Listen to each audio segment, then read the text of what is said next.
السلام علیکم ناظرین، میں عابدہ بیگم آپ سب کا اپنے چینل پر استقبال کرتی ہوں۔ امید ہے آپ سب لوگ خیریت سے ہوں گے۔ تو چلے چلتے ہیں اپنی ویڈیو کی طرف۔ بسم اللہ الرحمن الرحیم۔ تختی نمبر 22، میم ساکن کے قاعدے۔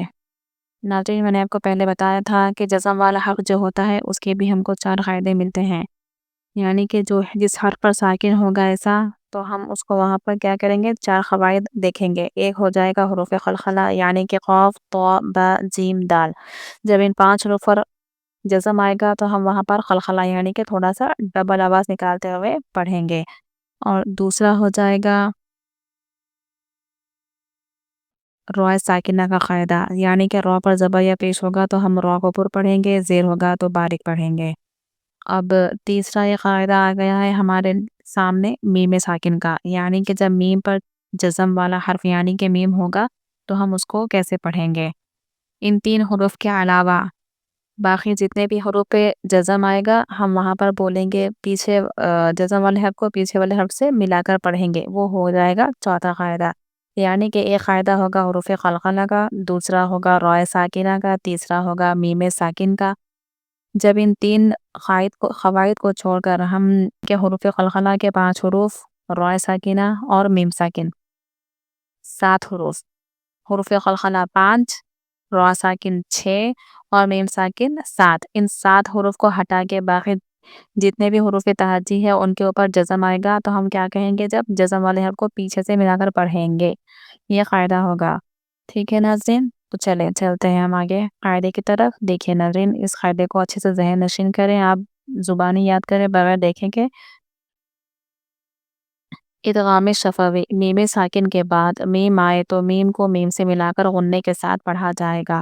میم ساکن کے 3 قاعدے آتے ہیں، یعنی کہ میم ساکن جب ہوگا تو اس کی 3 شکلیں ہوں گی۔ ایک تو ہوگا وہ ادغام شفوی، دوسرا ہوگا اخفاء شفوی اور تیسرا ہوگا اظہار شفوی۔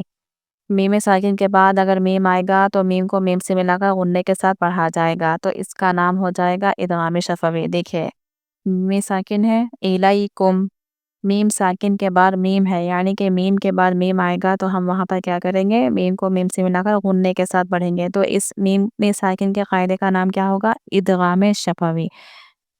ٹھیک ہے ناظرین، تو چلیے آگے دیکھتے ہیں دوسرا قاعدہ اخفاء شفوی، یعنی میم ساکن کے بعد با آئے تو غنے کے ساتھ اخفاء ہوگا، یعنی کہ ہم کو یہاں پر بھی غنے کے ساتھ پڑھنا پڑے گا۔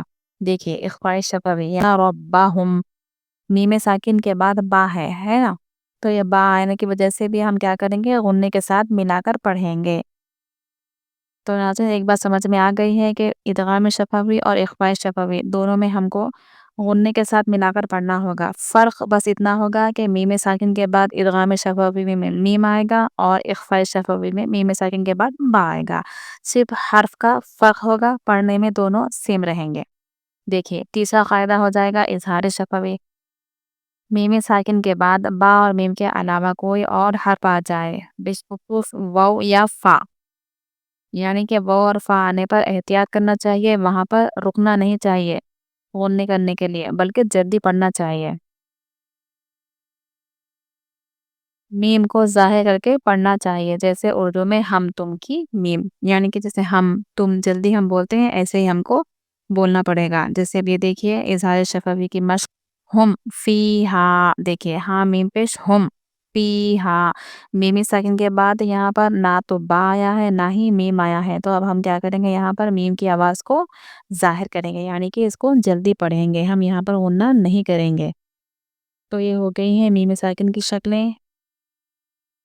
ایک ہو جائے گا ادغام شفوی، یہاں پر آئے گا میم ساکن کے بعد میم، دوسرا ہے اخفاء شفوی، یہاں آئے گا میم ساکن کے بعد با، اور یہ ہو جائے گا تیسرا قاعدہ اظہار شفوی، یہاں پر ہم کوئی بھی حرف لے سکتے ہیں با اور میم کے علاوہ۔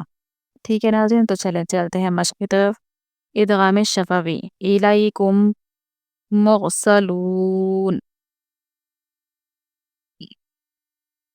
الیکم مرسلون، دیکھیے ای ہم جلدی پڑھیں گے کیونکہ یہ تو حرکت ہے، لئی یا ساکن کے بعد زبر والا حرف، یعنی کہ یا ساکن سے پہلے زبر آنے، یہ ہو جائے گا حروف لین، اس لیے ہم اس کو جلدی پڑھیں گے۔ کم دیکھیے میم ساکن کے بعد میم آیا ہے اس لیے ہو جائے گا ادغام شفوی، تو ہم یہاں پر کریں گے غنہ. الیکم مرسلون، را ساکن ہے. دیکھیے را ساکن سے پہلے والے حرف پر پیش ہے اس لیے ہم را ساکن کو پر پڑھیں گے. سلون، سین پہ زبر ہے جلدی پڑھیں گے. لون میں واو مدہ ہے، واو سے پہلے پیش اس لیے ہم اس کو کھینچتے ہوئے پڑھیں گے. لون ہم یہاں پر رکیں گے کیونکہ جب آیت پر وقف کرنا ہوگا تو وہ کیا کریں گے، ہم زبر آیا تو جزم دے کر سانس توڑیں گے. ٹھیک ہے ناظرین. دیکھیے لہم ما یشاءون، لہم لام جلدی پڑھیں گے کیونکہ حرکت ہے زبر کی. ہم میم ساکن کے بعد میم آیا ہے ادغام شفوی اس لیے اس کو غنے کے ساتھ پڑھیں گے. ما کھینچتے ہوئے پڑھیں گے کیونکہ الف مدہ ہے. یشاء، شا بھی ہم کھینچیں گے کیونکہ یہاں پر یا شین پر مد ہے اور یہ مد متصل ہے. کیوں؟ کیونکہ حمزہ اسی کلمے میں آپ پڑھ رہے ہیں. حروف مدہ کے بعد حمزہ اسی کلمے میں ہوگا تو وہ ہو جائے گا مد متصل. ٹھیک ہے ناظرین. دیکھیے او ہم کھینچیں گے کیونکہ یہاں پر واو مدہ ہے. اور نون جب آیت پر وقف کرنا ہوگا تو جب کیا کریں گے، زبر آیا تو جزم لگا کر سانس توڑیں گے. لہم ما یشاءون. ٹھیک ہے. دیکھیے فی قلوبہم مرض، فی قلوبہم مرض. دیکھیے فی ہم کھینچیں گے کیونکہ یہ یا مدہ ہے، یا ساکن سے پہلے زیر اس لیے اس کو کھینچ کے پڑھیں گے.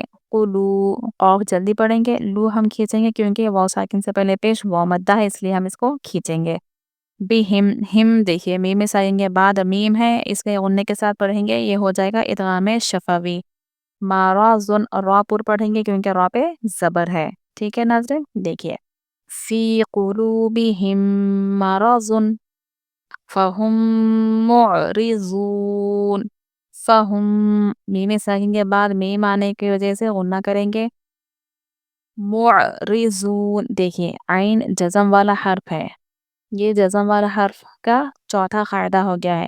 نہ یہ حروف قلقلہ میں سے ہے، نہ را ساکن ہے، نہ میم ساکن. تو جب را میم ساکن دو بھی نہ ہو اور حروف قلقلہ بھی نہ ہو، کوئی اور حرف ہو جیسے یہاں پر عین آیا ہے تو ہم کیا بولیں گے، جزم والے حرف کو پیچھے والے حرف سے ہم ملا کے پڑھیں گے، بس اتنا ہی ہم بولیں گے. زو ہم کھینچیں گے کیونکہ یہ واو مدہ ہے اور آیت پر وقف کرنا ہوگا تو زبر کی شکل میں ہم کیا کر دیں گے، جزم لگا کے سانس توڑیں گے. تو ٹھیک ہے ناظرین، اس کو اچھے سے ذہن نشین کریں. اگلا سبق ہم اگلی ویڈیو میں پڑھیں گے. تب تک کے لیے اللہ حافظ.